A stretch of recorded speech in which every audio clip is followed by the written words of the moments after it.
Olá, pessoal, tudo bem? Novamente aqui hoje vamos trabalhar mais um pouquinho de direito de empresa, né? Foi uma pena que a live anterior, que foi sobre métodos de ensino, não ficou gravada. Aquela live foi uma live direcionada para os alunos, né? A melhor forma de estudar direito empresarial, pelo menos como é que eu estudo direito empresarial, né? E agora nós vamos trabalhar com um outro público que eu tenho aqui no Instagram. Não são os alunos, são vocês que me acompanham porque querem dicas de direito empresarial, porque têm dúvidas acerca do direito empresarial. Nós vamos falar especificamente sobre qual tipo de empresa eu devo abrir. Então, qual é o tipo de empresa eu devo abrir? Qual é o melhor para o meu negócio? Aqui no Instagram a gente já tem um post bem completo falando sobre isso, mas eu senti a necessidade de trazer para vocês esse post replicado em forma de vídeo, né? E é isso que nós vamos trabalhar agora. A gente vai trabalhar as diferenças dos tipos societários que a gente tem, a gente vai trabalhar um pouquinho com o conceito de MEI e nós vamos trabalhar com o EPP e ME, né? Empresa de pequeno porte e microempresa, né? Então, pessoal, nós estamos vivendo tempos muito difíceis, tempos em que nós precisamos estar nos reinventando.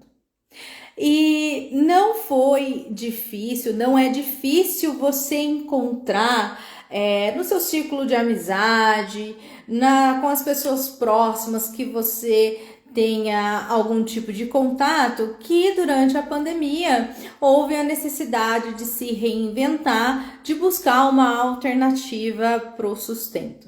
E também não é raro você constatar que essa alternativa trouxe para a pessoa uma nova opção de vida, uma nova profissão.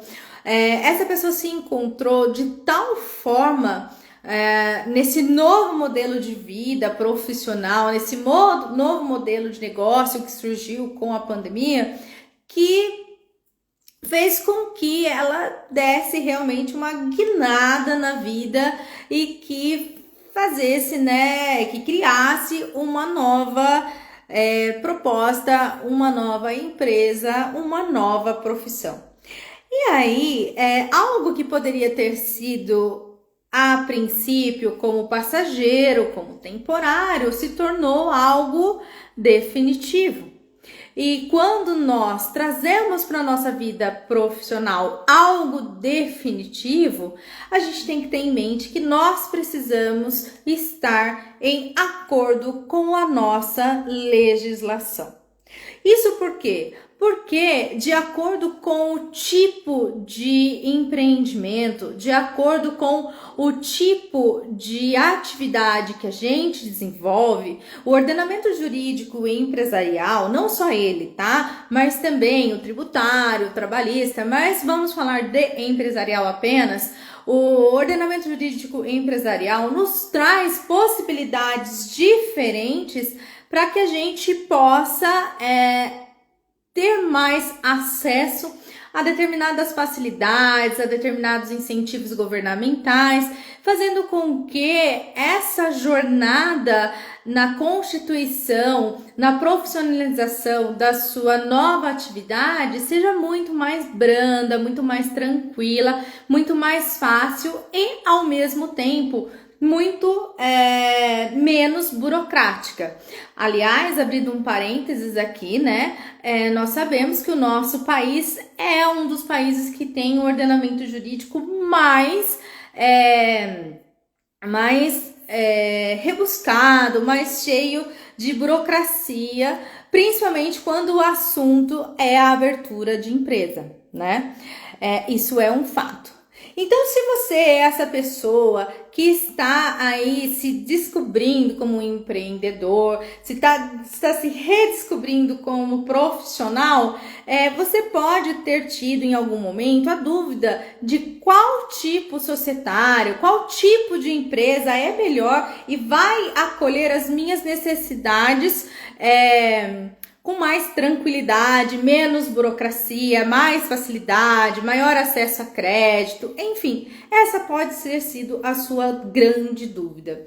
E aí eu quero trabalhar um pouquinho com vocês alguns conceitos, tá?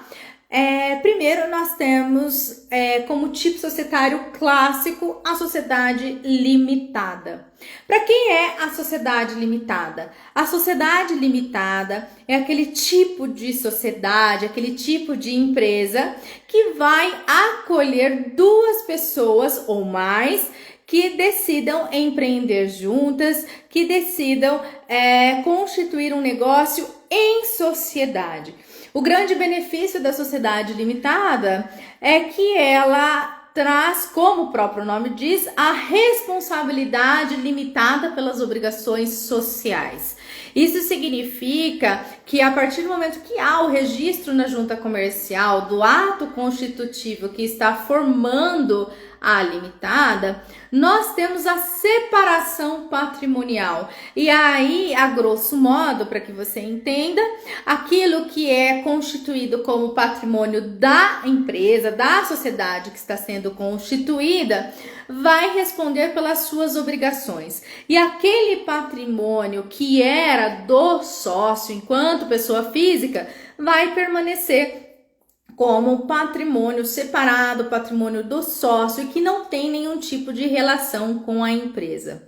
Então, a sociedade limitada é o melhor tipo que nós temos hoje no nosso país para aquelas pessoas que pretendem se lançar como empresários, como empreendedores em conjunto, justamente por conta dela ser de responsabilidade limitada, ok? E aí, fazendo um parênteses, a partir do momento que você constitui uma sociedade limitada, é extremamente interessante que você conheça e que você opte por um regime tributário mais facilitado, como por exemplo o regime tributário do Simples, quando você se encaixa, por exemplo, nos moldes e nas características, melhor dizendo, de uma microempresa ou de uma empresa de pequeno porte. A microempresa é aquela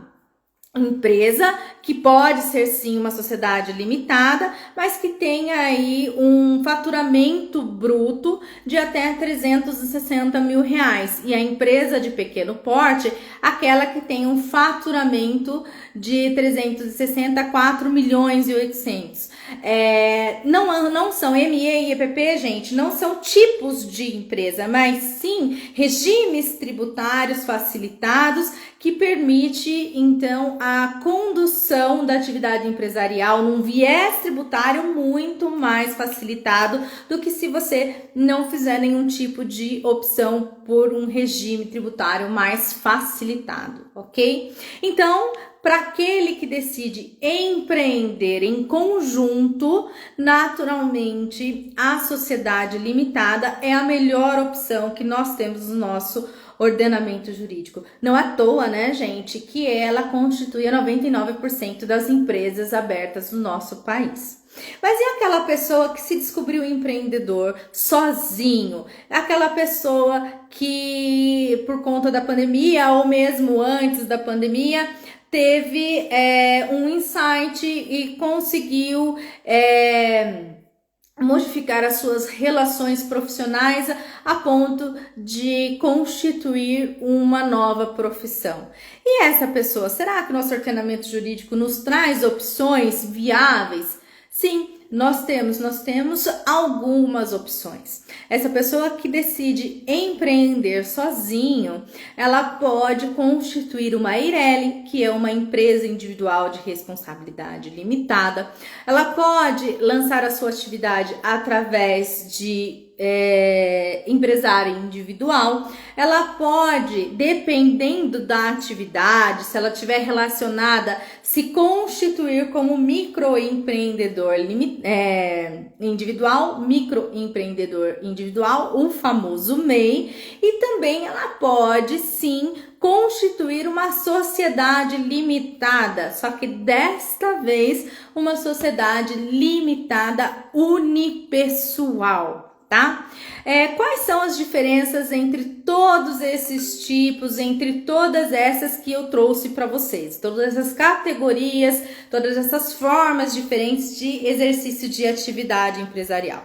Vamos começar então pela Eireli, que foi a primeira que eu falei. A Eireli, gente, a meu ver, há quem discorde, mas isso não nos interessa por conta de que nós não estamos debatendo posicionamento doutrinário de direito empresarial. É uma empresa, uma pessoa jurídica de direito privado que permite que uma pessoa física ou até mesmo uma pessoa jurídica exerça atividade típica de empresário, aquela que tem como finalidade a produção ou a circulação de bens ou de quaisquer outros serviços. Ela traz a possibilidade de que a pessoa exerça essa atividade sozinho, sem a necessidade de ter um sócio, com responsabilidade limitada. E aí nós temos a separação patrimonial, que é da Eireli, vai responder pelas atividades empresariais. O que é do seu titular, do seu dono, vai ser dele enquanto pessoa física. E aí nós vamos ter separação, como eu acabei de dizer. Só que o grande viés da Eireli é que ela deve ser constituída com um capital social de no mínimo 100 salários mínimos, tá? Então, para que você constitua a Eireli, você precisa destinar para o início da atividade essa quantidade, bens ou até mesmo dinheiro destinados para o exercício da atividade que perfaça aí o valor de 100 salários mínimos na época em que você vai constituir a sua Eireli na junta comercial. Para muitos não é uma opção por conta do valor, mas a depender do tipo de negócio é sim uma excelente opção, tá bom? Agora, quem mais? Nós podemos iniciar uma atividade, empreender sozinho, se constituindo como empresário individual. No empresário individual, ele vai exercer atividade empresarial sozinho, em nome próprio. Isso significa que o seu patrimônio é o que vai responder pela atividade empresarial. É uma opção sim, só que como nós temos hoje no nosso ordenamento jurídico opções que nos trazem essa limitação empresarial, talvez o empresário individual não seja a melhor opção por conta do patrimônio único que é constituído entre a atividade empresarial e a pessoa física, ok? Essa sim também é uma possibilidade. Nós temos como outra possibilidade de se empreender sozinho a constituição de uma sociedade limitada unipessoal.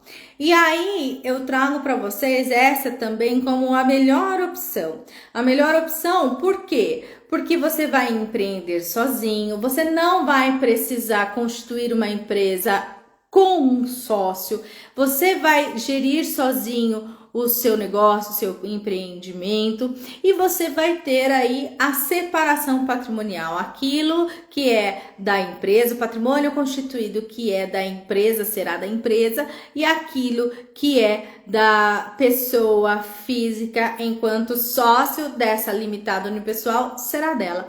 É uma excelente opção para quem está começando. Mas falei também no começo da nossa live sobre o MEI. Que é o MEI? O MEI é o microempreendedor individual. O MEI, gente, é a porta de entrada de alguns profissionais, de alguns empreendedores para a regularização frente às regras de direito empresarial. O MEI, ele serve para trazer uma regularização para o exercício da atividade empresarial da pessoa.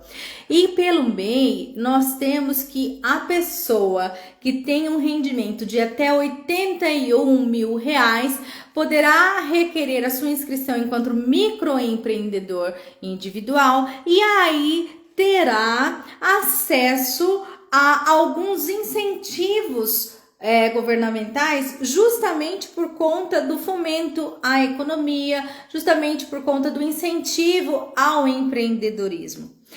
O que eu tenho que lembrar vocês é o seguinte: se há a constituição de um microempreendedor individual, nós temos aí o estabelecimento de um empresário individual. Porque assim como MEI e EPP, ser MEI, nós temos a relação com tributação e não com tipo de sociedade empresária, de atividade empresária, como é, por exemplo, o empresário individual, como é, por exemplo, a limitada e a EIRELI. Muita gente opta pelo MEI porque através do MEI há o alcance, há muitos incentivos que o governo traz para aquele que deseja empreender. Como, por exemplo, licença maternidade, licença saúde, possibilidade de contratar um funcionário, acesso a um CNPJ, acesso a crédito, tributação facilitada através de um recolhimento único de imposto. Só que, para ser MEI, há necessidade de se enquadrar tanto nesse valor que eu disse para vocês de receita, que hoje está em R$81 mil, quanto na listagem trazida para essas atividades que podem ser consideradas MEI. É o caso, por exemplo, daquela pessoa que vende roupa de forma autônoma, é o caso da manicure, do pedreiro, do padeiro, da pessoa que trabalha com tradução, dos professores particulares, enfim, um rol de atividades permitidas que trazem aí a possibilidade de se enquadrarem como MEI. É uma excelente opção para quem está começando, para quem quer sair da informalização, para aquela pessoa que quer empreender, para aquela pessoa que está disposta a começar um negócio e que ainda não tem familiaridade com nenhum tipo de norma empresarial, com nenhum tipo de regulamentação. É uma excelente forma de entrada para um dia no futuro, com o seu crescimento, se tornar aí um grande empresário, ok? Justamente por conta dos incentivos que a legislação, que o nosso governo traz para essas pessoas que se enquadram como MEI. Mas independente do tipo societário, independentemente se você for empreender sozinho, se você for empreender em conjunto com alguém, você precisa, antes de começar a sua atividade, estar por dentro dos tipos oferecidos pela nossa legislação, estar por dentro de todas as possibilidades que você tem. E para isso, o conselho que eu dou é que você procure sempre um advogado especializado em direito de empresa. Ah, mas o meu contador faz isso, o meu administrador poderá fazer isso. Sim, são pessoas que têm um conhecimento acerca do direito de empresa, justamente porque trabalham, sobretudo, com tributação, com escrituração empresarial, né? Mas não são pessoas que têm um know-how específico para te atender e para solucionar as suas dúvidas ou até mesmo eventuais empecilhos, eventuais problemas que você tenha no exercício da sua atividade empresarial. Então, antes de empreender e mesmo empreendendo, vale muito a pena você se consultar com um advogado especialista em direito de empresa. Então, fica aí a dica, pessoal. Qual é a melhor empresa? Qual é o melhor tipo societário para o meu empreendimento? Depende. Conselho meu, Juliana, se você for empreender em conjunto com alguém, escolha uma sociedade limitada. Se você for empreender sozinho, escolha uma limitada unipessoal. Mas se você está começando e você se encaixa nas atividades e no valor de receita do MEI, essa é a melhor opção para você. Ok? Então, pessoal, espero que eu tenha ajudado vocês aí com essas dúvidas que surgiram nessa pandemia. Estou empreendendo, consegui ter uma nova profissão, estou me redescobrindo enquanto profissional e como é que eu vou me regularizar. Essas são as opções que eu trago para vocês. Ok? Pessoal, um grande abraço e encontro vocês na próxima live.